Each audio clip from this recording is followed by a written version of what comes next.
Good evening, good evening, good evening. I am assuming that I am live right now because I am not seeing the screen anymore. I'm trying something different on the suggestion of a dear friend of mine, a couple of friends of mine. They were speaking about the glare from my glasses and the lighting. So I appreciate that. Constructive criticism so that I can kind of start making some changes and just get better and better. So thank you, Pat, and thank you, Beth, if you are tuning in. I'm trying this, and guys, feel free to comment and kind of let me know how this is going. This is my seventh episode of Sip and Share, and I like to hear some feedback from you. I'm hearing that you guys are actually, I'm hearing back from you via phone and text, but leave some comments too, because that helps me just get better and better.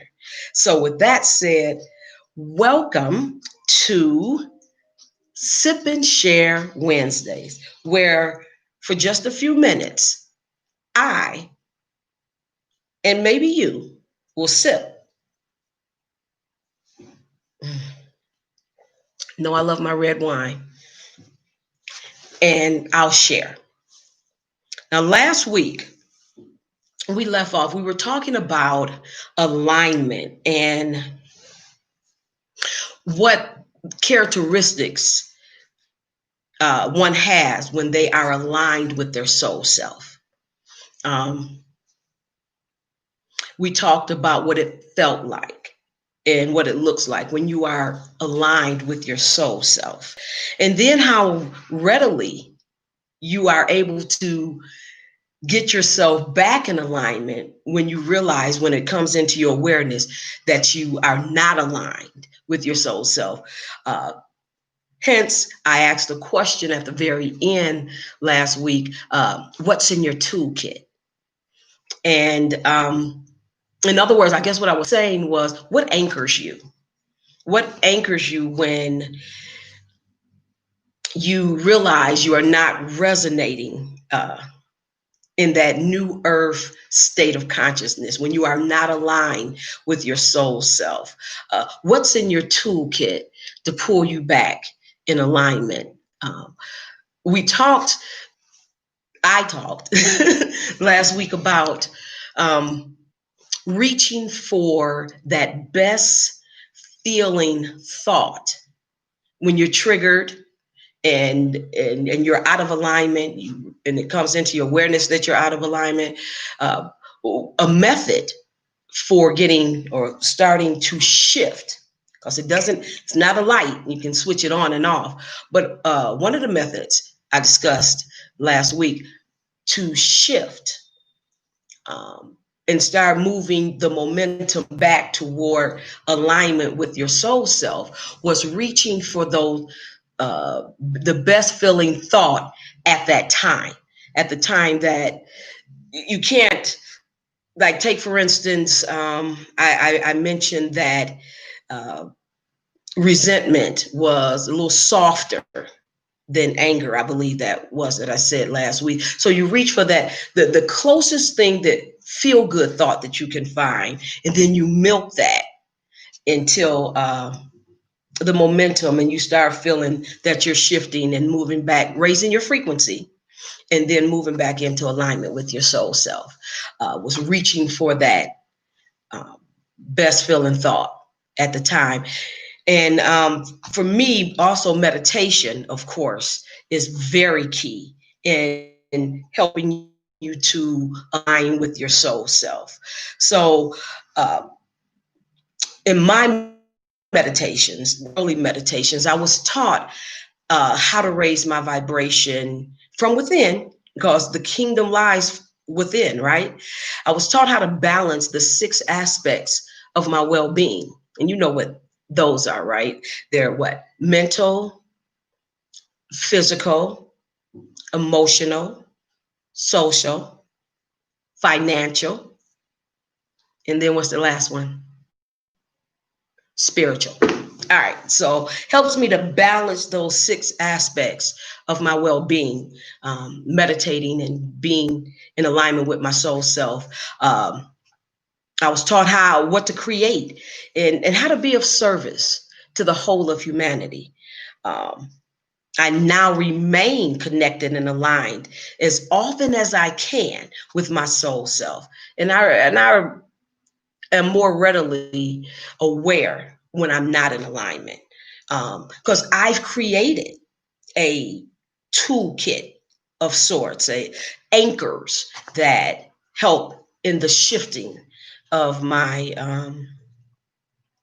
momentum if I'm moving in a negative way. When shifting is necessary, as it tends to be sometimes throughout the day, I can reach in my toolbox and recalibrate my vibrational frequency. Tools for shifting, or in other words, raising your vibration, vary from person to person. But here's some general tools that will help you in reaching for a better feeling thought in that moment. Uh, Helps you to shift, raise your vibration, calibrate your frequency. So I'm trying to get you used to these terms, okay? So they're not so foreign to you. It's new earth language, you know? New earth is not a place, it's a state of consciousness. And there's a language there as well. So when you hear these words, continue to let them resonate with you, marinate as you begin to understand and learn and grow in this way. So here's some general tools. Music. You know, music is universal. It's transcendent, and it can help uh, you begin to shift your vibration, and calibrate your frequency. Comedy. Who doesn't love to laugh?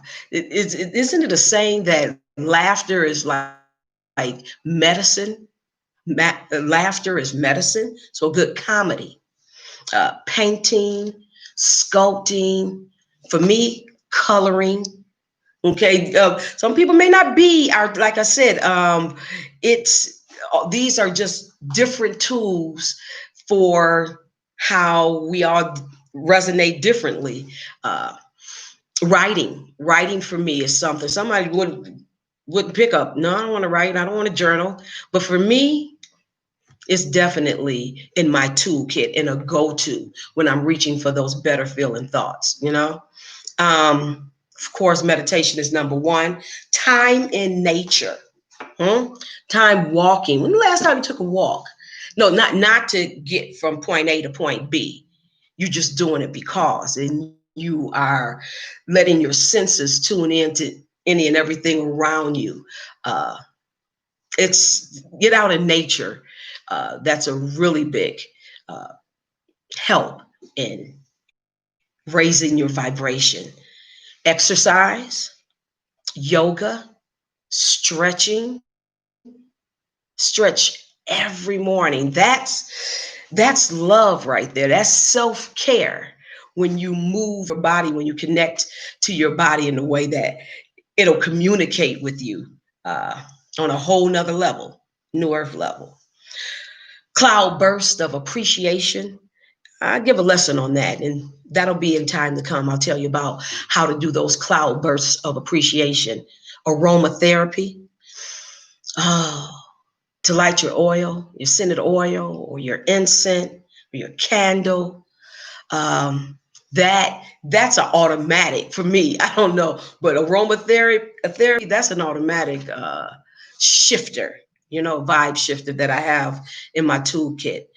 Inspirational media, books and audios that are inspiring. Animals, puppies, dogs, your pets, definitely. And look, taking a nap. Sometimes you just gotta lay down, take a nap. That's it. Lights out for a minute. Those are ways to shift vibration, slow down momentum, heading in that wrong direction when you are triggered. These are ways to do that. Now, the state of consciousness that I mostly dwell in is that of New Earth.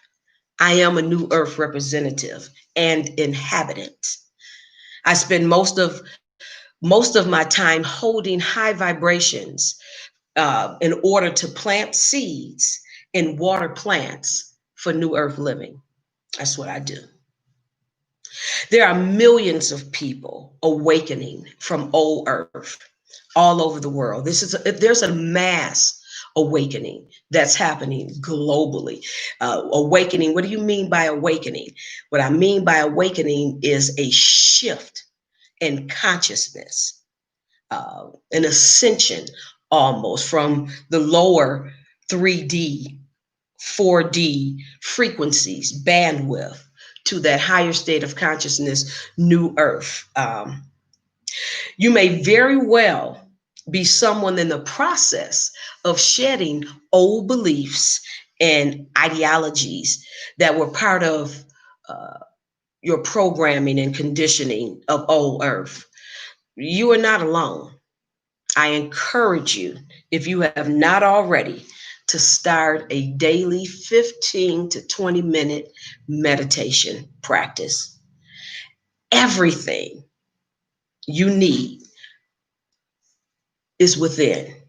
Remember, master teacher, master teacher, Jesus, metaphysician, said that the kingdom of God is within. So, as you continue the process of awakening, as your state of consciousness ascends in that New Earth state, uh, as a representative, I'm here to kind of light the way and lead, guide, and direct in some sense, holding the flag. New Earth over here. It's a state of mind, state of consciousness, and alignment with your soul self is what puts you in that state of consciousness, that New Earth state of consciousness. Being aligned. Once you know that you are triggered, you're not in alignment, what you got in your toolkit? What do you use to help you shift your frequency, raise your vibration, and move and resonate and inhabit that New Earth state of consciousness? What's in your toolkit? So, with that being said, marinate on that on this wonderful, wonderful Wednesday, 11/11. That's my number. And I met with my book club today. I'm going to stand up because I want you to see. Can you see my shirt? I don't even know because I'm not seeing what's going on because I'm trying to watch the glare of my glasses, right? I hope this works. Somebody put in a comment or let me know, is this better? Is it not glaring anymore? I would love that. Okay, so I met with my book club and we just finished reading my book, which everything is based off the premises and concepts of Sip and Share, and my blog, Flowing and Growing, is all based on the concepts and premises that's in the book, Traveling Home Together. I'm working on a workbook right now, and that's what the book club was all about. They helped me with very invaluable input as to how to help integrate the material that's in the book. Make it easier. So I met with them today, and it's been a wonderful 11/11. I thank you so much for stopping by, sip and share, sipping with me, and sticking around while I share. I'll see you next week, next Wednesday. And remember, one light, one love. Good night.